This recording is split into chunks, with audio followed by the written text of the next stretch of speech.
I gotta say, you know, doing these, I didn't mean to miss 3 Mr. Nightmare videos back to back.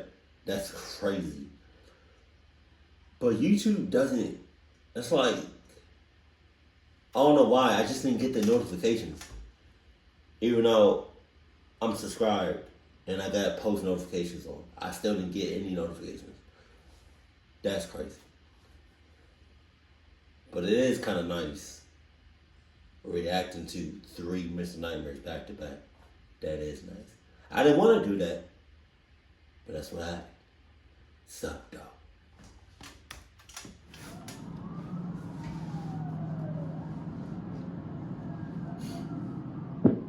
Right. I'm a police officer in South Jersey. I've been doing this since I was 23. For the most part, it's not as exciting as it's cracked up to be. Not a whole lot happens in my county. Usually the worst calls are disturbance calls or an occasional shoplifting, with something a little more serious sprinkled in there once in a blue moon. I've done just about every possible shift there is. I did my time on the night shift, and there were definitely some weirder calls during the night shift than the day shift. But this one time I was working the night shift, I didn't get any calls. I was just cruising on a quiet road with no streetlights and woods on both sides. I saw the reflection of taillights suddenly approaching on the right-hand side of the road on the grass. As I got closer, I saw that the driver's side door was open. I started to veer onto the grass as I slowed down, fully planning on getting out to see if the driver needed assistance. I saw someone step out of the car, stand by the door for a second, then started to run into the woods. Oh, God! I radioed the codes for a suspicious person or vehicle, then got out of the car with my flashlight on and my hand on my holster just in case. In this situation, I had to expect the worst. I got to the front door of the car and looked inside, half expecting to see someone else sitting there, but the car seemed empty. There was a seriously foul odor emanating from inside the car, though. It smelled like a rotting animal. I called out to the woods, asking if anybody's there and needs assistance, and I stepped to the tree line, waving the flashlight around. I went back to the car to take a closer look inside the passenger side. There were multiple bloodied tissues and paper towels on the floor on the passenger side, as well as the rear seats. They were soaked in blood. The entire papers were dark red. At some point while looking inside the car, I heard footsteps inside the woods. I spun around with my flashlight and yelled, "Come out of the woods." I didn't see anyone. Someone was hiding in there, and that was confirmed when I heard a deep voice somewhere beyond the trees and shrubs. I had no idea what the voice said. I responded saying, "Show yourself, are you hurt?" I prepared to unholster my gun as I walked a little closer. I repeated myself, asking, "Are you hurt?" No response. The voice I heard before didn't sound like a person in pain bleeding out. Additionally, why would they run into the woods upon seeing a police car? Something was way off. I went back to the car and requested assistance. I noticed as I investigated the car further that it had no plates, and when I went back inside of the rear, I found something that made me almost puke from shock. There was something heavy wrapped in bloodied paper towel. I unwrapped it with my gloves on to find a severed hand. Ow! And it took me a hot second to realize what it was, because it was completely dark red soaked in blood. Now the situation went from a 5 to a 10. I radioed that there was a possible murder and needed backup. I now put my cruiser's lights on to help other officers more easily identify my location. When backup arrived, we did a thorough search of the woods, looking for possible blood trails. Nothing though. There were not even any blood trails leading from the car, which meant that the hand and blood on the tissues I found may not have been from the person who I saw run into the woods. Eventually the canine unit had to come and search for the person. Hours upon hours went into the search, well past dawn, turning up nothing. The vehicle was taken into custody. It had been reported stolen by a resident of a nearby town, who said he had no idea who could have stolen his car. Fingerprints had been collected from the steering wheel, and DNA testing had been done on the hand. There was not a single match to anybody in the database. To this day, there was never any progress in finding out who the driver of that car was, and whose severed hand that was.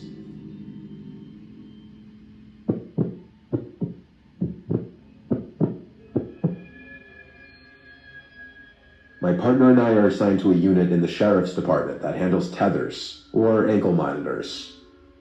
One night while looking for someone that absconded the program, we followed her last known location to a somewhat shady area of our county. Not many stops are routine, but this one was unsettling from the beginning. My partner walked to the front door, as I held the side of the house, keeping my focus on him and the side of the house. After knocking on the door, we could hear movement from inside. As the door opened, a middle-aged woman slowly peered out of the door and looked directly at me. There was no way she knew where I was standing. I was not in view of any window at the front or side of the house. What was strange was that most people would answer the person at the front door, not look at the side of the house first. After a moment, she let us in after we asked if she knew who Camille was, who we were searching for. She mumbled something to the effect that she was there. Things went from 0 to 100 immediately, as she dropped to her hands and knees and started scooting on the floor, yelling for Camille. This lady had some obvious mental issues, and we figured this Camille was a caretaker of some kind. We both knew the situation was off, but started searching the house. The entire time this woman was yelling for Camille, never once getting back to her feet, just kind of following us on the ground. What? The time must have been around 8 p.m. and it was dark outside. The inside of the home had one light on. There were no TVs or any electronics of any kind. The house had a strange feeling to it. The layout of this older style home had about 4 bedrooms and 2 floors. Every time I left a room, I swear I was in a part of the house I had not just been in. I would enter a hallway and seemingly be in another part of the house, like I entered a dimensional gap or something. Oh, God. The woman would sometimes be right behind me without making a sound. All right, hey, lady, relax. Relax, lady. Goddamn, your weird clump ass. Stay in one spot. Have you? Ah! I was starting to question how all of this was possible. At one point, we both entered the upstairs, which looked to be a regular upstairs with bedrooms, or maybe a bathroom at the top of the stairs. As we tried to open the door, initially it would not budge. It appeared that it had been sealed somehow, like it had been painted over, and paint had dried in the seams of the door. After putting in a little extra effort, the door opened, revealing an attic, not bedrooms. If you remember Paranormal Activity, when the guy finds a picture of his wife and child in the insulation, that's what it looked like. There was nothing but storage space, insulation, and an older style light bulb with a string hanging from it. The lady was just sitting at the bottom of the stairs watching us, occasionally yelling for Camille. After what seemed like an hour of searching this house over and over again, going into rooms I swear I had just left, we called it and cleared the property. As we drove off, the woman was now standing right in front of the door, staring at us as we left. According to when we called dispatch and when we cleared, we were only there for 20 minutes. It felt like we were there for well over an hour or two. I don't know what was more unsettling, the fact that it was late at night, the lady yelling Camille's name and scooting on her hands and knees, her quietly showing up behind me when I had not heard her move, or the fact that she was standing at the door just staring at us as we left. We have not returned to that house. All of it was creepy as hell. All of it. Jesus. My family and I live throughout the middle of Georgia. Not many stories come out of this area, and this one I'm about to share makes us glad of that fact. I live in Georgia now. Hold on. The middle of Georgia? Hold on.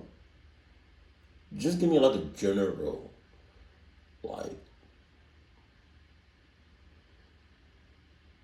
do you live south of Atlanta, north of Atlanta, east of Atlanta? I said east of Atlanta, west of Atlanta. Where? Do you live on the outskirts? And like, come on. Don't just say middle of Georgia, because that's very, like... My cousin, who I'll call Bob, has been a police officer for 5 years. He went into the force bright-eyed and optimistic, I guess like so many do. It sounds corny, but he genuinely wanted to make a difference and help improve the lives of the people in his community. One day, they got an alert from a house somewhere between Macon and Roberta. To hear Bob tell it, it was a place that people had thought was abandoned for years. Gives you an idea of the state the house was in.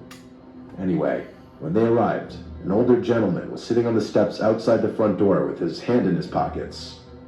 Bob and the other officer approached him and were alarmed to see that the man was crying. Well, not crying really, but sobbing. And he was also muttering something to himself about how awful it is. They tried to question the man, but the guy was completely incoherent. It didn't take but a couple of seconds to figure out that the poor guy was traumatized. As his partner called for another car, Bob drew his gun and decided to enter the house. The smell inside the house was overpoweringly rancid. He told me that the kitchen and living room were a total wreck. It was clear the owners of the house were hoarders. Pots and pans stacked damn near to the ceiling, spoiled food all over the table, takeout containers scattered all over the floor. That's disgusting. Disgusting. Yeah. As procedure dictates, Bob called out to see if anyone would answer. Silence. He told me that even with all his training and experience over those past 5 years, his heart rate was already building fast. Gun at the ready, he checked out the living room and saw nobody was there either. He made his way down the hall where the smell was getting much worse.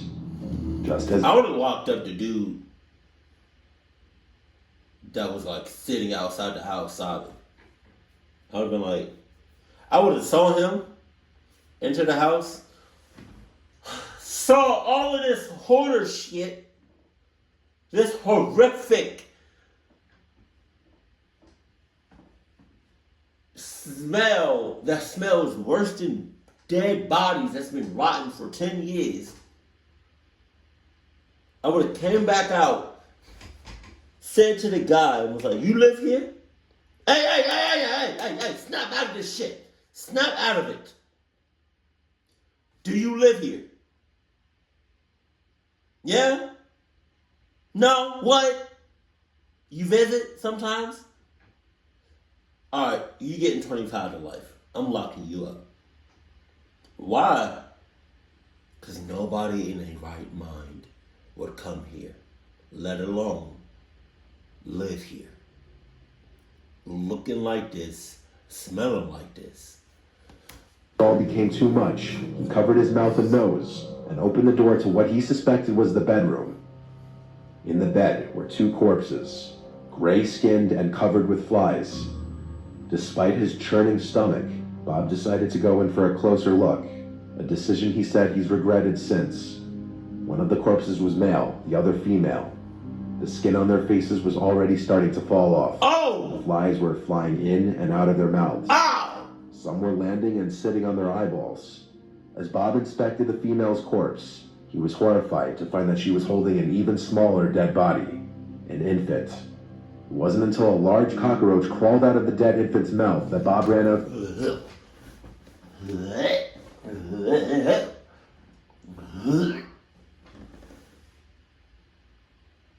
I got experience in throwing up. Alright. I didn't mean for it to come out like that. Don't look at me like I'm sus. It's just sometimes when I do like the fake throw up, it may sound, I've heard like it sounds kind of real. Well, I'll be honest.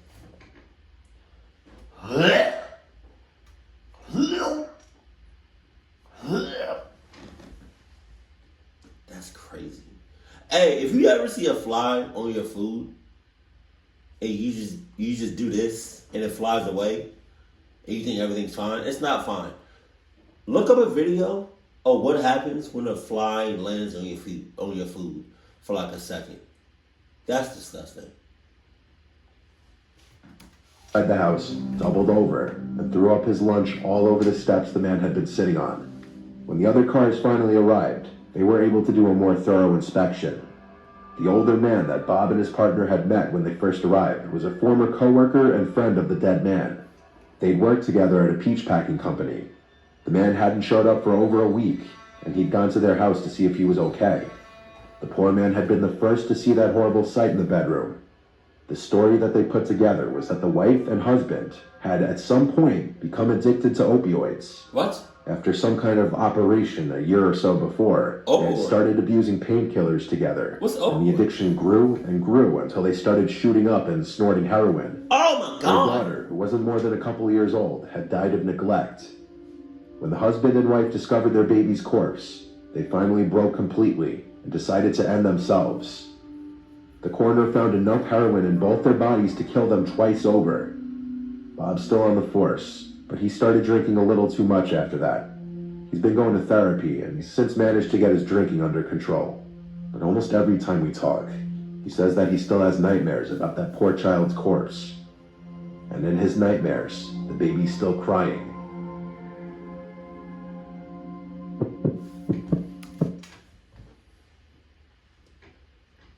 Alright. I don't want to look past or just glance over the fact. I want to interview the guy that was sitting right outside the house. Like, for all we know, just because you sobbing, just because you crying, just because you in grief, just because, you feel some type of way, that don't faze me. I'll really be a great police officer, but that doesn't faze me at all. At all. You, my good man, could have been the one in cahoots, the mastermind behind everything. You could have did this.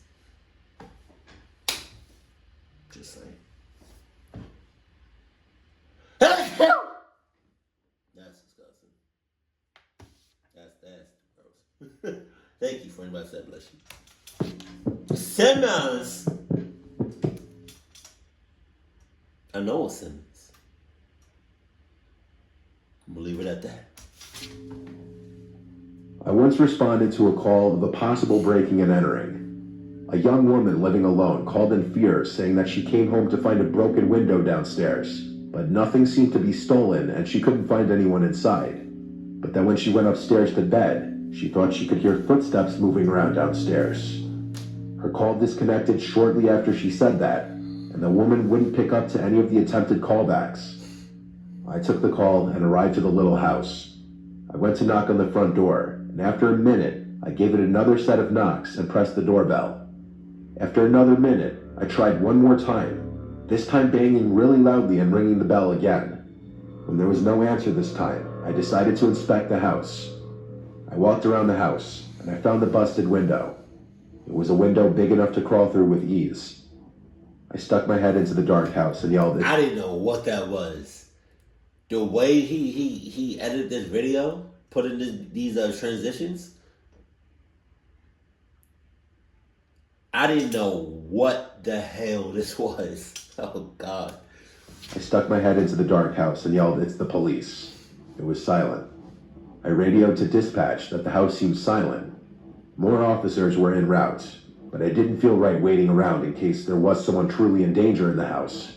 I radioed that I'm going into the house through the window, and then I climbed through it. I stepped over the shattered glass into the kitchen.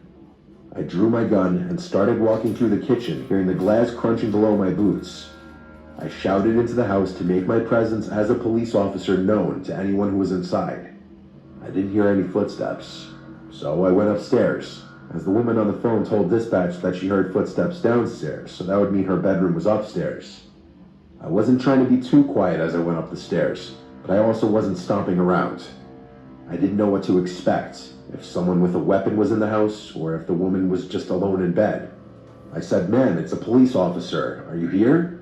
And I heard back a soft female voice from upstairs saying, "Yes." I followed the voice to one of the bedrooms, where I saw a woman sitting up in her bed under the covers. She looked at me, and I asked if she was okay. She said she was fine. I noticed a slight tremble in her voice. I kept the lights to the bedroom off as I looked at her. There was enough natural moonlight in the room that I could examine her facial expression. She looked distressed. I told her I was responding to her phone call, and then I asked her why she hung up and didn't pick up the callbacks. She stuttered and said no one is here. I caught on to what was going on. I did not know police officers did callbacks. So when they do callbacks, does it come back as 911 or does it come back like it's something else? I've never been in that situation before, so I don't know anybody that's been in that situation. Because I never knew that. I never knew that policemen or police officers do callbacks. I thought when you call a police officer and you just hung up, that just, I mean, yeah, they just show up regardless. You know, you can't just call the officer and be like, "Oh, oops, sorry." Nah, I feel like they're just gonna show up regardless. But I did not know they did callbacks. I looked at the closet and made a slight head nod to her. She very slightly shook her head no. I looked down under the bed and pointed, and she shook her head yes. The weight of the pressure of what to do next was 1,000 pounds.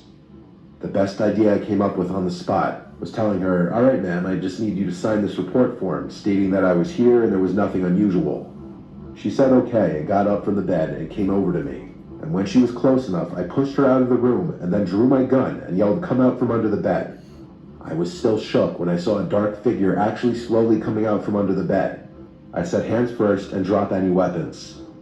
I heard the clank of something drop to the floor. No! Turned out to be a gun. A middle-aged man in all black clothes stepped out from under the bed with his hands up. I made the arrest on the spot and brought him outside, right around the time the other officers were arriving. The woman had hung up the phone on the police when she thought the footsteps were upstairs, and she didn't want the intruder to hear the audio from the phone call. This was also why she didn't pick up the phone, because by this point, the intruder entered the room and had her at gunpoint. And since the police were already coming, for whatever reason, instead of fleeing the scene, the intruder threatened to shoot the woman if she made a sound when the police came. After I had rung the bell, he hid under the bed and told her to pretend he wasn't there. I'm glad I was able to catch on to the situation. It could have gone a number of ways if I hadn't. She had her head on the swivel.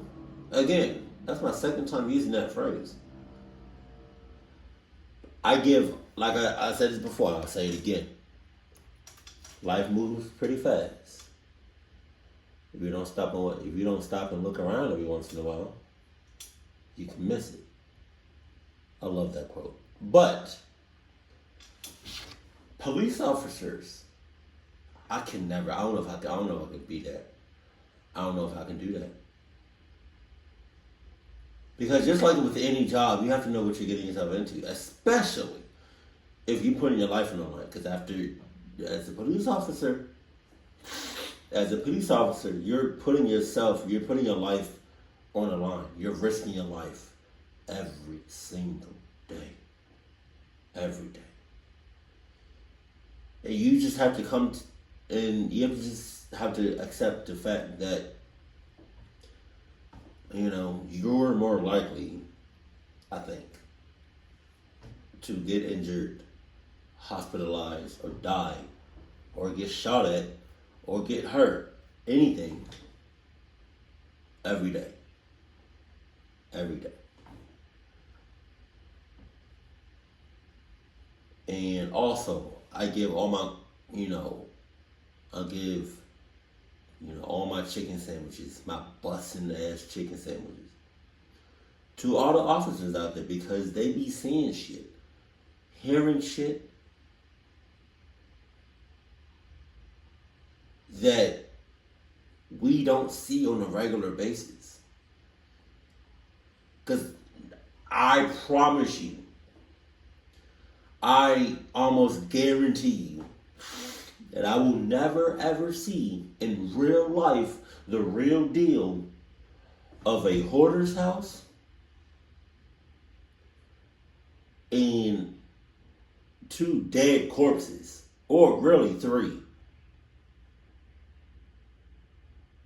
in person, like in decay. No, not like this. Not with like blood everywhere and bodies just like decaying for like over some time. Like, no, I'm not about to see that. Police officers go through the absolute most on a consistent basis. And that job is not for everybody. I feel like you have to be mentally strong, physically strong. All kinds of shit. Yeah, you man. If you're a police officer or trying to be one, just know I give you all my flowers and my chicken sandwiches. Hell no. Cause on me, that one story where the officer showed up and the woman was just on her knees and on her feet and knees, like just crawling around. I'm giving you 25 to life. Just cause like you sus. Like who does that? Keep it cool, keep it classy, and I love you. Stay happy, my family.